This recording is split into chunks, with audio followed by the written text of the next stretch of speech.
Hola, muy buenos días. ¿Cómo les va, mis queridos televidentes? Aquí corriendo en médico de cabecera, su doctor de consulta. Hoy tenemos un programa interesantísimo, tenemos un programa muy importante, tenemos un invitado de lujo. Está con nosotros el doctor Díaz Aragón Alejo. ¿Cómo estás, Alejo? Hola, muy buenos días. Médico, cardiólogo y muy conocido, con muchísima experiencia, con muchos estudios, Pero vamos a platicar, vamos a decir, vamos a preguntar cosas sencillas. ¿Qué quiere saber la gente de pie, la gente de la casa? No vamos a hablar tan rebuscados, va a ver que va a estar muy interesante. El doctor nos va a platicar de qué se muere la gente, doctor. Sabemos que una de las primeras causas son las enfermedades cardiovasculares, el infarto, la obesidad. Acabo de venir a un congreso y acaba de estar el congreso internacional en California y leía yo hoy en la mañana acerca de la obesidad, ¿no? De cómo las medicinas nos pueden curar nada más en una cuarta parte, pero el estilo de vida que tenemos que llevar, ¿no? Platícanos un poquito, mi querido doctor. ¿Vale? Antes que todo, muy buenos días. Gracias por la invitación, Carlos. Efectivamente, la enfermedad cardiovascular es muy importante, ya que representa la principal causa de muerte en nuestro país. En segundo lugar vendría siendo los problemas de cáncer. En tercer lugar viene siendo la diabetes, pero del 75 al 80% de los pacientes diabéticos mueren de causa cardiovascular. Wow. Entonces, tanto en el hombre como en la mujer, la enfermedad cardiovascular es muy importante. Aquí, respondiendo a una de tus preguntas, ¿por qué se enferma el corazón? Tendríamos que hablar de los factores de riesgo cardiovascular.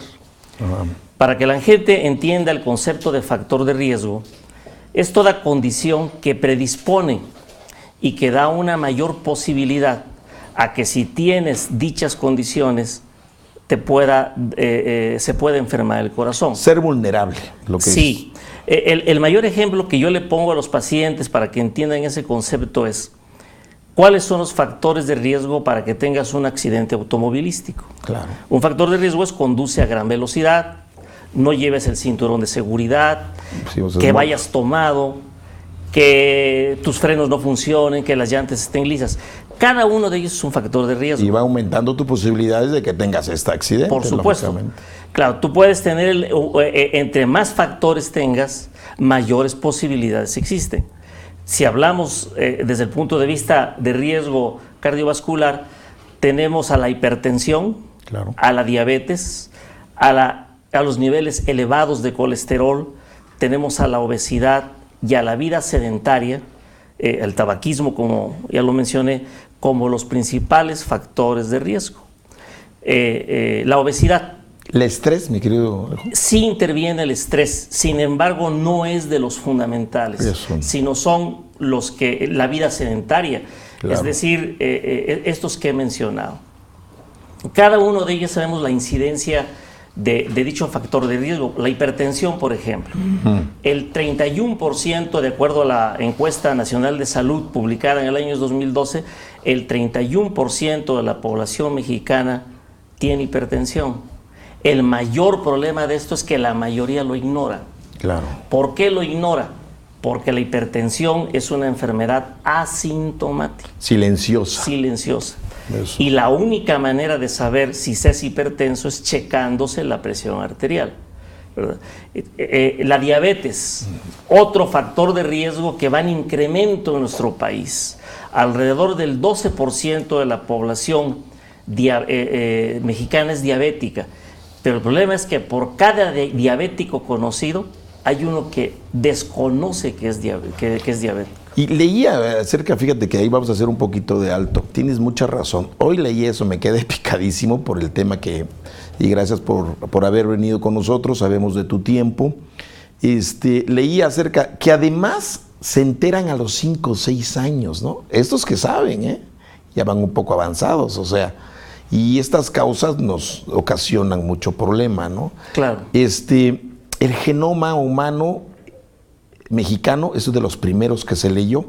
Y entonces decían que no teníamos, nuestro metabolismo no estaba condicionado para llevar toda esta vida moderna, y eso está llevando a que los mesoamericanos, esta combinación de los indígenas españoles como de los anglosajones, nos hicieran que tuviéramos un metabolismo medio trastocado, que ahora nos está llevando a estas causas de la diabetes y de la obesidad. Sí, aquí tocaste un punto muy importante para las personas que nos están escuchando. Cuando uno le pregunta a un diabético cuándo comenzó, dice, pues comencé hace un año. Exacto. Miren, para entender el problema es el siguiente. Cuando una persona se vuelve diabético, el problema comenzó no 5 años atrás, comenzó 10 años atrás. Ese es el problema. Aquí, cuando vayan con un médico, les dice, oiga, es que tiene 110 de azúcar en sangre, cuide su alimentación. Ojo, ya se prendió el foco rojo. Claro.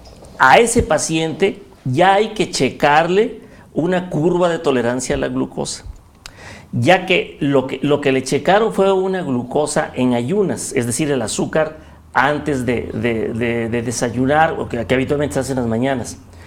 Pero el problema de la diabetes comienza con elevaciones del azúcar después del desayuno, comida y cena. Claro. Y se eleva el azúcar a más de 200. Cuando el paciente va en ayunas a checárselo, puede que le salga en 95 o en 100, pero ya está el problema. Inclusive, cuando las cifras de glucosa están en 90, quiere decir que ya se perdió parte de la reserva pancreática para producir insulina. Entonces, esas elevaciones del azúcar después del desayuno, comida y cena dañan la arteria. Causando, dañan las células endoteliales, que son las que recubren el interior del vaso sanguíneo.